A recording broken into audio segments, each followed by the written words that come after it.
Hello everyone, मैं आप सभी का आपके अपने चैनल में स्वागत करती हूँ। आई होप कि आप सभी लोग अच्छे होंगे। आज की इस वीडियो में हम लोग पढ़ने वाले हैं NCERT 12th class history book, और इसके अंतर्गत अभी हम लोग पढ़ रहे हैं चैप्टर 3 और चैप्टर 3 के अंतर्गत हम लोग पढ़ रहे हैं बंधुत्व, जाति तथा वर्ग, और इसमें हम लोग अध्ययन कर रहे हैं अभी आरंभिक समाज के बारे में। तो हम लोग जो अध्ययन कर रहे हैं वो महाभारत का समालोचनात्मक संस्करण को अध्ययन हम लोगों ने कर लिया, उसके बारे में हम लोगों ने जानकारी प्राप्त कर लिया है। उसके बाद बंधुता एवं विवाह के बारे में भी हम लोगों ने पढ़ लिया है, और इससे आगे अब हम लोग पढ़ेंगे। यह जो चैप्टर 3 का वीडियो है यह 5th वीडियो है। सामाजिक विषमताएं वन व्यवस्था के दायरे में और उससे परे को भी पढ़ लिया है, उससे आगे अब हम लोग पढ़ेंगे। 4 वर्णों के परे एकीकरण के बारे में आज हम लोग पढ़ेंगे। उपमहाद्वीप में पाई जाने वाली विविधताओं की वजह से यहाँ हमेशा ऐसे समुदाय रहे हैं जिन पर ब्राह्मणीय विचारों का कोई प्रभाव नहीं पड़ा है। तो उपमहाद्वीप में पाई जाने वाली विविधताओं की वजह से जो है हमेशा ऐसे समुदाय रहे हैं जिन पर ब्राह्मणीय विचारों का जो है कोई प्रभाव नहीं पड़ा है। संस्कृत साहित्य में जब ऐसे समुदायों का उल्लेख आता है तो उन्हें कई बार विचित्र, शब्द और पशुवत चित्रित किया जाता है। वहीं पर देखा गया संस्कृत साहित्य में जब ऐसे समुदाय का उल्लेख आता है तो उन्हें कई बार विचित्र, शब्द और पशुवत चित्रित किया जाता है। ऐसे कुछ उदाहरण वन प्रांतन में बसने वाले लोगों के हैं जिनके लिए शिकार और कंदमूल संग्रह करना जीवन निर्वाह का महत्वपूर्ण साधन था। निषाद वर्ग जिससे एकलव्य जुड़ा माना जाता था, इसी का उदाहरण है। तो एकलव्य जो था निषाद वर्ग से जुड़ा हुआ माना जाता था। यायावर पशुपालकों के समुदाय को भी शंका की दृष्टि से देखा जाता था, क्योंकि उन्हें आसानी से बसे हुए कृषिकर्मियों के सांचे के अनुरूप नहीं ढाला जा सकता था। यदा कदा उन लोगों को जो असंस्कृत भाषी थे उन्हें मलच कहकर हे दृष्टि से देखा जाता था, किंतु इन लोगों के बीच विचारों और मतों का आदान प्रदान होता था। उनके संबंधों के स्वरूप के बारे में हमें महाभारत की कथाओं से ज्ञात होता है। तो उनके बीच जो है विचारों का और मतों का आदान प्रदान होता था, उनके संबंधों के बारे में हमें जानकारी महाभारत की कथाओं से होता है। हम लोग पढ़ेंगे वाक्य सदृश पत्ति के बारे में हम लोग पढ़ेंगे। यह सारांश महाभारत की आदि पर्वत से उद्धृत कहानी का है, तो हम लोग इसको पढ़ते हैं, इस कहानी को। पांडव गहन वन में चले गए थे, थक कर वेश हो गए। केवल द्वितीय पांडव भीम जो अपने बल के लिए प्रसिद्ध थे रखवाली करते रहे। एक नरभक्षी राक्षस को पांडवों की मानुषगंध ने विचलित किया और उसने अपनी बहन हिडिंबा को उन्हें पकड़कर लाने के लिए भेजा। हिडिंबा भीम को देखकर मोहित हो गए और एक सुंदर स्त्री के वेश में उसने भीम से विवाह का प्रस्ताव किया, जिसे उन्होंने अस्वीकार कर दिया। इस बीच राक्षस वहां आ गया और उसने भीम को मल्लयुद्ध के लिए ललकारा। भीम ने उसकी चुनौती को अस्वीकार किया और उसका वध कर दिया। शोर सुनकर अन्य पांडव जाग गए। हिडिंबा ने उन्हें अपना परिचय दिया और भीम के प्रति अपने प्रेम से उन्हें अवगत कराया। वह कुंती से बोली, हे उत्तम देवी, मैंने मित्र बांधव और अपने धर्म का भी परित्याग कर दिया है और अपने बाघ सदृश पुत्र का अपने पति के रूप में चयन किया है।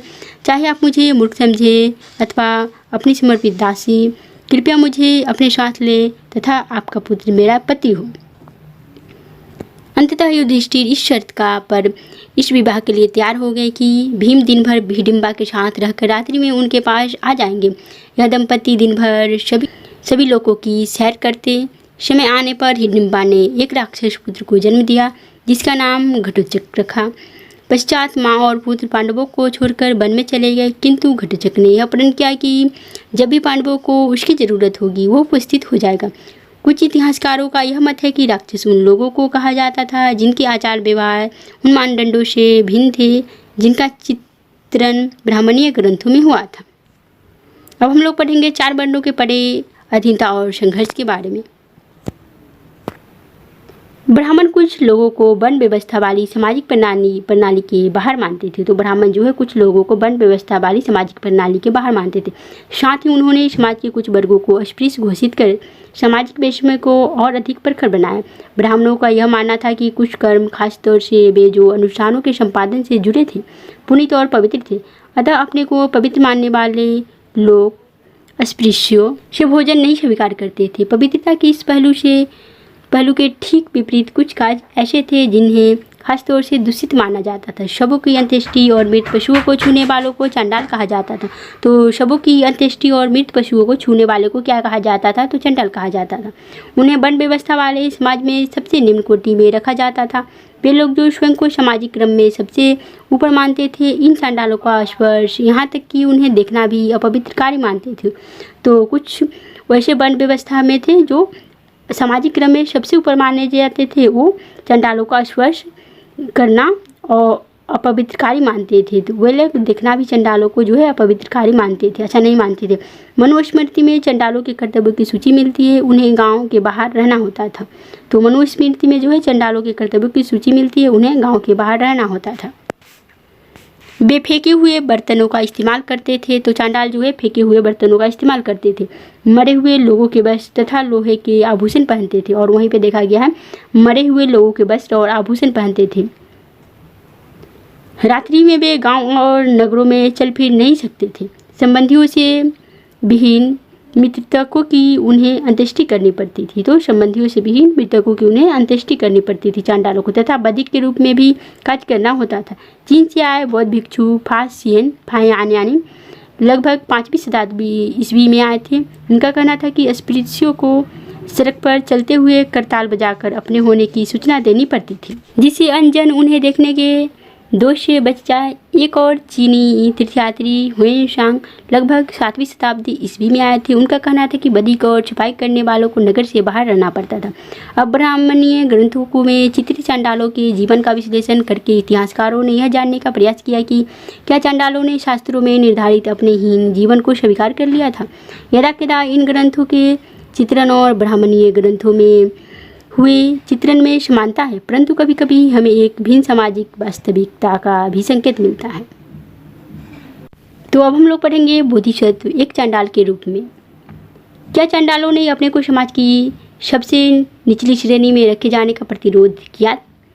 यह कहानी पाली भाषा में लिखी गई है, मातंग जातक से ली गई है। इस कथा में जो है बोधिसत्व में एक चांडाल के रूप में चित्रित किया गया। तो मातंग जातक में जो है बोधिसत्व यानी पूर्व जन्म में बुद्ध को जो है एक चांडाल के रूप में चित्रित किया गया, उसके बारे में हम लोग अध्ययन करेंगे। एक बार बोधिसत्व ने बनारस नगर के बाहर एक चांडाल के पुत्र के रूप में जन्म लिया। उनका नाम मातंग था। एक दिन वे किसी कार्यवश नगर में गए और वहाँ उनकी मुलाकात दिथमांगलिक नामक एक व्यापारी की पुत्री से हुई।